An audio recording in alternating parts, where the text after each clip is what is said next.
nation's capital, fielded just outside the goal line. And he brings us out past the 20 to the 24.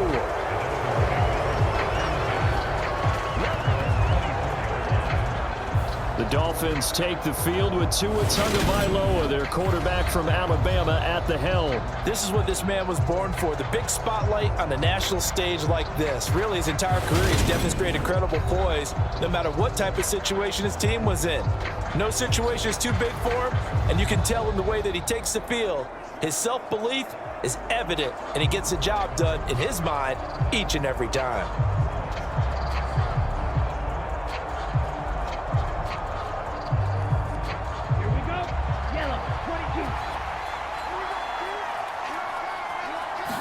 Tua to throw right away. And his first pass is incomplete. That certainly appeared to be a play call where they were just trying to make second down, second and short. I think they thought the coverage was off a little bit more than it was. Nice job there pressing up on it and forcing the incompletion. From the 24, they'll go again on 2nd and 10. They fake the handoff. Now Tua. That one caught by Tyreek Hill. And he'll get this one way up just shy of the 45-yard line. A gain there of 21 yards. First down, Dolphins.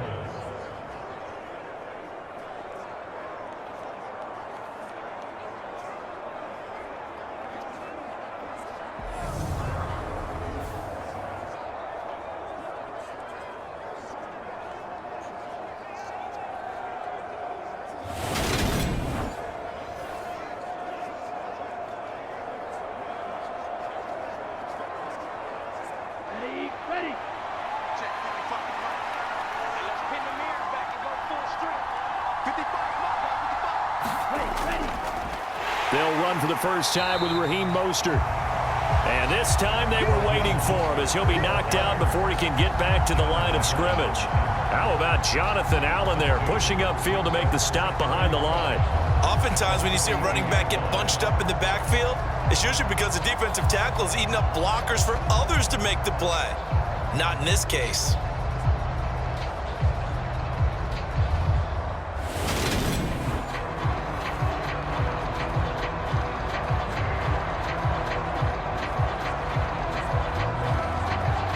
Now they contend with a 2nd and 12 after the loss.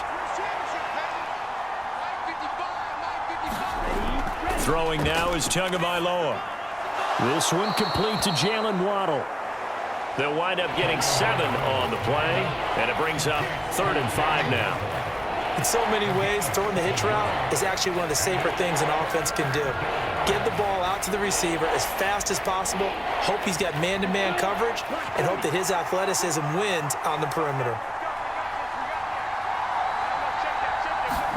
Here's Tua. And he is brought down, but not before reaching the 30. Back-to-back receptions for him, and it's another first down. And he's already got 2 catches on the opening drive. They know he's going to be a handful. And sometimes you game plan for that offensively. You want to make sure that guy touches the ball, and sometimes it just happens naturally. And then you change your game plan. When he has the hot hand, you keep going back to him because he's running routes with confidence as the game goes on.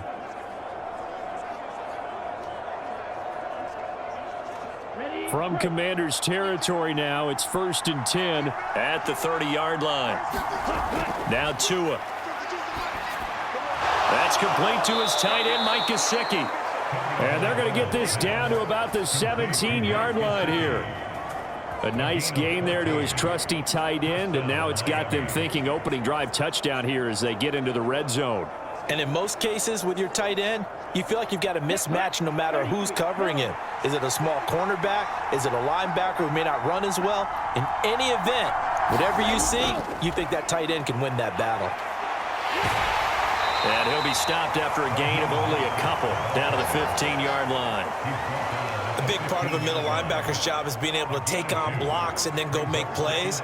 But the best ones, they have those big guys in front of them playing defensive line that hold blockers off of them and allow them to flow sideline to sideline and make the big hits.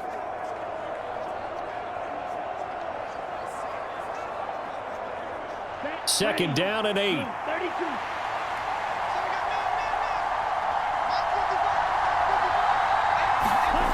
Tua going to throw. And that is incomplete. A lot of force bearing down on him there. He could not hang on. It's third down.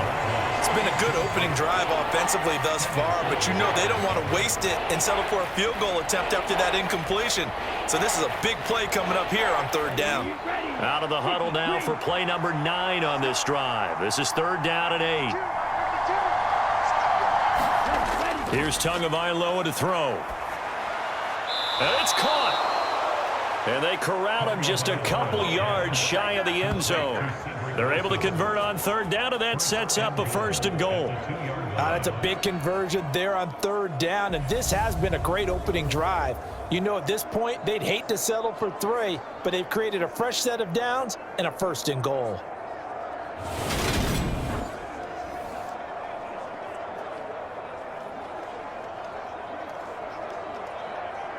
First and goal, a chance for an early statement here on the road.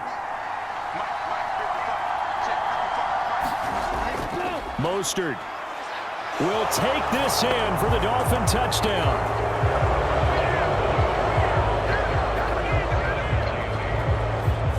Well, they move the ball down the field through the air, Charles, and then finally they get the running game involved, and it works to perfection. Touchdown. And, partner, I kept waiting for that running game to come into play, and actually saved it until the very end. Touchdown goes on his stat sheet, but you and I both know, and he knows as well, his teammates airing it out made this a successful drive.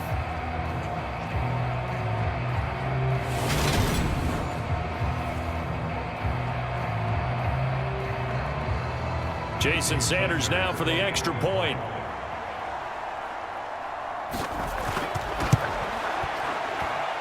And that makes it 7-0 Dolphins. So that one a pretty time-consuming 10-play drive. And it was capped off by a touchdown run from Raheem Mostert.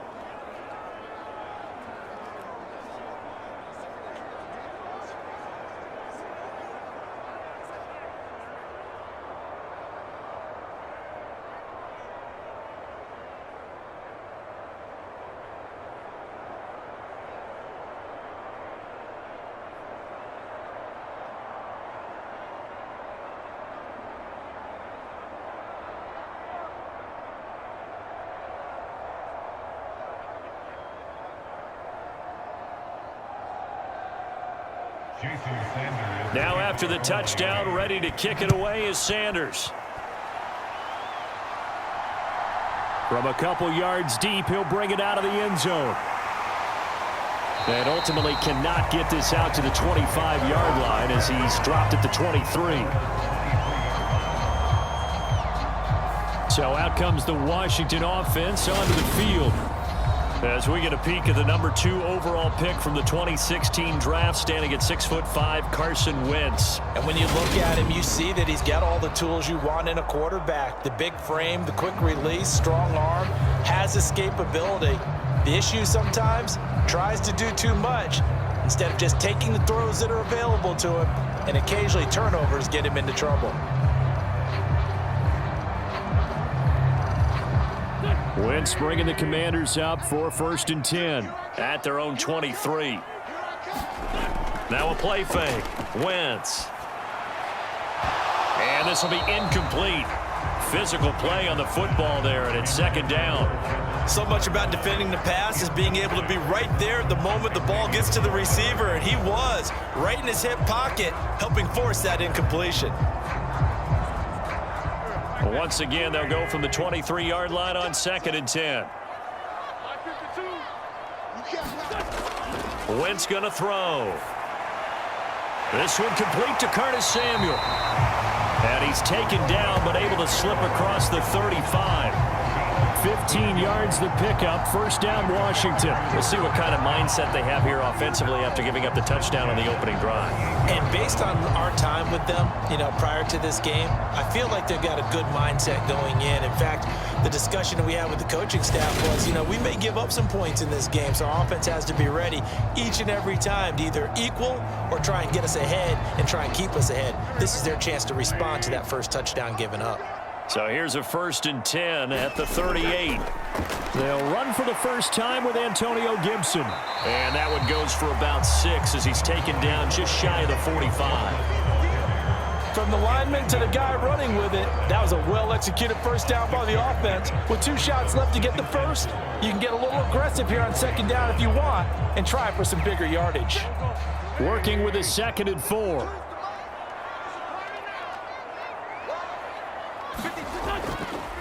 First carry of the game for Brian Robinson. And he's going to bowl his way forward to the 48. They give him about 4 on the play, but he's marked short, so it'll be 3rd and about the length of the football. Pretty good job defensively. Thought he was going to get it, but they knew where that marker was, and they stopped him just short of it. What it does is emphasize that strategic football and situational football is not just played on the offensive side, is it? Defense understanding, as you noted, where the first down marker was and making sure they didn't get there. And he's got another first down as he's brought down at the Dolphins' 39. The drive stays intact with a pickup of 13. Solid opening drive so far, Charles. They've moved this football into field goal range, but you know that they want to cap this off with 6 and not 3. Absolutely. As one of the better coaches in the league always tells me, on offense, I want to throw body blows all game long and finish it with uppercuts. Well, here are the body blows right now. He's hoping in one uppercut will take care of the end of this drive. So now 1st and 10 as they've crossed into Miami territory at the 39-yard line. To throw is Wentz. Flushed out right. And he can't get rid of it. He's taken down. Buried behind the line by Christian Wilkins. Defensively on the previous play, they gave up a pretty good chunk of yardage, but right there, they got a good portion of it right back. And if we just flip it around from the offensive perspective, took a nice step forward, and how about a couple of leaps backwards after that play? They've got to figure out a big call coming up here to try and gain that yardage back.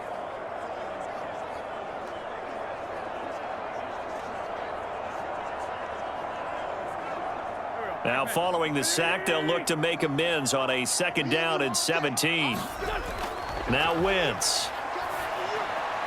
That's complete to his receiver, McLaurin. And the tackle going to be made at the 38. And I think this is a route we'll see more of as this game goes on, because with his speed, they want to get him the ball in space on drag routes just like this. They want him to get the ball and run after the catch. Good job there, though, holding him for a short gain.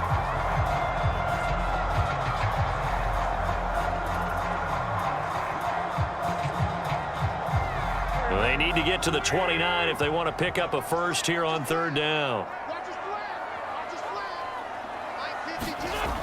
Now Wentz. And he finds McLaurin. Touchdown, Washington. Terry McLaurin, 38 yards. And the Commanders are able to match the opening drive touchdown against them with one of their own. When you give up a long touchdown drive, you're looking for a silver lining. In this case, it's the fact that your offense had a chance to rest, and now they can come out and feel charged up and ready to go.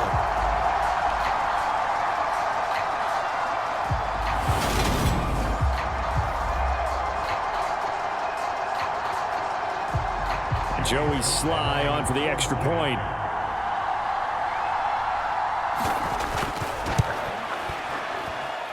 It's up and good. So these teams match touchdowns here in the first quarter, and we're tied 7-7.